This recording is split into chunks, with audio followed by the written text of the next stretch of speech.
शायद तुमने भी किसी भयानक शक्ति का सामना किया होगा। एक मिनट, तुमने मतलब क्या तुमने भी ऐसे कटे हुए पैर देखे हैं? नहीं, मैंने तो नहीं देखे, पर हाँ, मुझे एक कहानी जरूर पता है जो मुझे मेरे दादाजी ने सुनाई थी। वो हमेशा से कहते थे, इस दुनिया में बहुत से द्वीप हैं, कुछ बहुत बड़े हैं और कुछ बहुत छोटे। पर ऐसे बहुत से छोटे बड़े द्वीपों में कई ऐसे भी द्वीप हैं जिनके बारे में कुछ लोग नहीं जानते, और जो जानते हैं वो इस बारे में बिल्कुल बात भी नहीं करते, क्योंकि उन द्वीपों पर कुछ ऐसी चीजें हैं जो किसी भी आम इंसान के रहने के लायक बिल्कुल नहीं है। आज की कहानी ऐसे ही एक द्वीप की है दोस्तों। ये कहानी सुनने के बाद तुम लोग खुद तय कर लेना कि आप वहां जाना चाहते हैं या नहीं। मयंक, अमर और संदेश तीनों छुट्टियों में एक बीच पर घूमने आए थे। वो बीच बहुत ही भीड़ भाड़ वाला था। लोग वहां बहुत मजे कर रहे थे। पूरे बीच पर खुशी का माहौल था। ये तीनों भी बीच पर एक बॉल से खेल रहे थे। अचानक खेलते खेलते अमर का ध्यान समंदर की ओर गया। समंदर में दूर एक छोटा सा द्वीप दिखाई दे रहा था। बाकी दोनों दोस्तों को वो द्वीप दिखाते हुए कहा, मयंक, संदेश, अरे वो देखो, वहां एक द्वीप है। हाँ यार, यहां से बहुत छोटा लग रहा है, पर असल में काफी बड़ा होगा ना? हाँ यार, काश हम वहां जा पाते। तभी अचानक उन तीनों के पीछे से एक खांसने की आवाज आई। ऐसा सोचना भी मत। तीनों ने डरकर पीछे मुड़कर देखा तो उनके सामने एक गाइड खड़ा था। वो गाइड कुछ अजीब सा लग रहा था, क्योंकि बाकी गाइड के मुकाबले वो बिल्कुल ही बूढ़ा था, और इस बूढ़े गाइड का इस बीच पर होना तीनों को कुछ रास नहीं आया। मयंक ने आगे आकर पूछा, माफ कीजिए, लेकिन आप कौन? उस बूढ़े गाइड ने अपनी आंखें छोटी करते हुए कहा, कपड़ों से दिखाई नहीं देता क्या? हाँ? मैं कौन हूँ? यहाँ का सबसे पुराना गाइड हूँ मैं। पर वो जरूरी बात नहीं है। जरूरी बात ये है, ऐसा बिल्कुल सोचना भी मत। अमर को उसकी बात कुछ समझ नहीं आई। उसने उस गाइड को फिर से पूछा, माफ कीजिए, लेकिन मैं कुछ समझ नहीं पा रहा हूँ। वो गाइड उन तीनों के करीब आकर कहने लगा, बच्चों, मुझे ऐसा कहना है कि उस द्वीप का ख्याल अपने दिमाग से निकाल दो, वरना तुम्हें बहुत तकलीफ होगी। उस गाइड की बात सुनकर अमर जोर जोर से हंसने लगा, और उसने हंसते हंसते कहा, हम क्यों इस बूढ़े की बात सुन रहे हैं? ये हमें डरा रहा है। हम डर रहे हैं? छोड़ो, कुछ भी पका रहा है यार। ये तो एक अच्छी सी बोट भाड़े पर लेकर उस द्वीप का चक्कर लगा कर आते हैं। क्या कहते हो दोस्तों? मयंक और संदेश को भी अमर की ये बात सही लगी, और वो भी हंसने लगे। उतने में उस गाइड ने गुस्से से कहा, अरे, अगर कोई बूढ़ा इंसान तुम्हें कोई चीज करने से मना कर रहा है तो तुम्हें उसे नहीं करना चाहिए। अमर ने भी झटके से पलटकर जवाब दिया, अगर कोई बूढ़ा इंसान तुम्हें कोई चीज करने से मना कर रहा है तो मतलब वो बूढ़ा उस चीज को करने से डरता है, समझे? अब चुप करो। इतना बोलकर वो तीनों वहां से चले गए, और वो बूढ़ा अकेला ही बड़बड़ा रहा था। मैं इस दुनिया का अकेला ऐसा इंसान हूँ जो उस भयानक द्वीप से जिंदा वापस आ पाया हूँ। उसके बाद जो भी वहां गया वापस नहीं लौटा। ये तीनों भी नहीं बचेंगे, नहीं बचेंगे। मयंक, अमर और संदेश, इन तीनों ने एक बोट भाड़े पर ली और कुछ घंटों में लौटने का वादा किया। तीनों ही बोट लेकर द्वीप की ओर निकल पड़े। वो द्वीप बहुत दूर था। कुछ देर के बाद संदेश बोला, यार, हम जा तो रहे हैं, लेकिन उस गाइड की बात अब भी मेरे दिमाग में घूम रही है। कुछ होगा तो नहीं ना? हो भी सकता है, मयंक ने कहा। यह बात सुनकर संदेश और भी डर गया और डरकर पूछा, क्या क्या हो सकता है?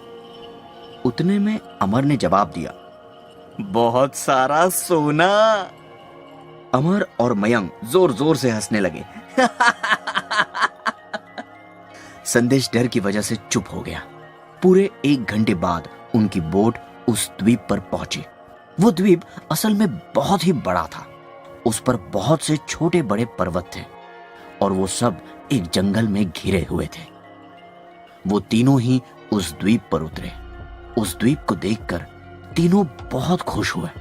उन्होंने पहले कभी ऐसा द्वीप देखा ही नहीं था। पूरा दिन वो तीनों उस द्वीप के जंगलों में घूमते रहे। उन्हें बहुत मजा आया। शाम हो रही थी और बोट का समय भी खत्म होने को था, इसलिए तीनों ने अब वापस बीच पर जाने का फैसला किया। पर जाते जाते उन्हें सिर्फ एक बात अजीब लगी। इतने सुंदर द्वीप पर कोई इंसान क्यों नहीं था? अमर ने कहा, दोस्तों, मुझे ऐसा लगता है कि लोगों को यहाँ आना तो है, लेकिन उस बूढ़े खूसट गाइड की बात सुनकर कोई यहाँ आता नहीं। चलो, एक बात तो है दोस्तों, बीच से ज्यादा मजा तो हमें यहाँ आया। अब वापस चले, हाँ? वो तीनों बोट में बैठकर उसे घुमाने लगे, पर जैसे ही उन्होंने बोट को पानी में उतारा, बोट में नीचे से पानी भरने लगा। किसी को कुछ समझ में नहीं आया कि ये पानी अचानक से अंदर कैसे आने लगा। तीनों भी पानी को बाहर निकालने की कोशिश कर रहे थे, पर पानी तेजी से भर रहा था। देखते ही देखते बोट में पानी पूरी तरह से भर गया और बोट डूब गई। तीनों वापस किनारे पर आ गए। शाम हो गई थी। सूरज भी किसी वक्त उस समंदर में डूब रहा था। ऊपर चांद अपनी रोशनी फैलाने के लिए तैयार बैठा था। ये तीनों बहुत घबरा गए। सब एक दूसरे पर इल्जाम लगाने लगे, पर आखिर तक उन्हें यह समझ में नहीं आया कि बोट में पानी कैसे भरा, बोट में किसने छेद किए। उन्होंने लड़ने में इतना वक्त गवाया कि उतरने में रात हो गई। तीनों ने रात वही बिताने का निर्णय लिया। सोने के लिए कोई गर्म जगह ढूंढने लगे, क्योंकि उस द्वीप का माहौल बहुत ही ठंडा था। वो एक पेड़ के नीचे जाकर सो गए और बड़े बड़े पत्ते कंबल की तरह ओढ़ लिए। जैसे तैसे करते तीनों को नींद आ गई। वो शांति से सो रहे थे, तभी अचानक वो चीख सुनकर मयंक और अमर जाग गए और संदेश की तरफ देखा, पर संदेश अपनी जगह पर नहीं था। जब उनकी नजर थोड़ी ऊपर उठी तो उन्होंने देखा कि संदेश बहुत भयानक तरीके से हवा में लटक रहा था, मानो वो किसी भयानक शक्ति के चपेट में आ गया। संदेश, अरे अरे क्या हुआ तुम्हें? संदेश, अरे ये क्या हो रहा है इसे? संदेश। तभी अचानक संदेश का शरीर एकदम से जकड़ गया। अचानक उसका दाया हाथ जोर से मुड़कर टूट गया और उसकी हड्डियों की आवाज साफ साफ सुनाई देने लगी। उसके बाद उसके दूसरे हाथ और दोनों पैरों के साथ बिल्कुल ऐसा ही हुआ। ऐसा करते करते संदेश का सारा शरीर एक गेंद की तरह सिकुड़कर एक पौधे में बदल गया। ओह माय गॉड, ये सब क्या है?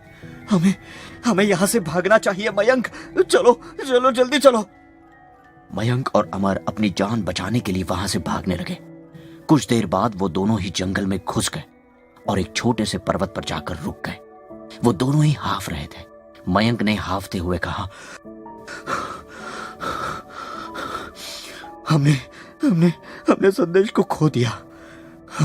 हमें उस बूढ़े की बात मान लेनी चाहिए थी। अमर ने उसकी बात टालते हुए कहा, अब चुप कर। अब इन सब बातों का कोई फायदा नहीं है। हमें इस द्वीप से बाहर निकलने का रास्ता ढूंढना होगा, वरना हम दोनों नहीं बचेंगे। जैसे ही अमन ने यह कहा, एक हवा का झोंका मयंक के पीछे से आया और अमन को उठाकर मयंक के सामने हवा में लटका दिया। उसकी हालत हूबहू वैसी ही थी जैसे कुछ समय पहले संदेश की थी। और आखिरकार कुछ समय में अमन भी उस जंगल के एक हिस्से में बदल गया। मयंक को ये सब देखकर बहुत पछतावा हो रहा था कि शायद वो कभी यहां ना आते। उसने अब हार मान ली थी। उसे भी पता था शायद अब उसका वहां से बचने का कोई रास्ता नहीं है। इसीलिए वो रोते हुए अपने घुटनों पर बैठ गया और जोर जोर से रोने लगा। आओ, मार दो मुझे भी, और मुझे भी ले लो। मेरे दोस्तों को तो तुमने खत्म कर दिया। आओ और मुझे भी ले जाओ। मयंक पागलों की तरह चीखे जा रहा था, पर उसे बचाने वाला और सुनने वाला वहां कोई नहीं था। और तभी वो हवा का झोंका फिर से आया।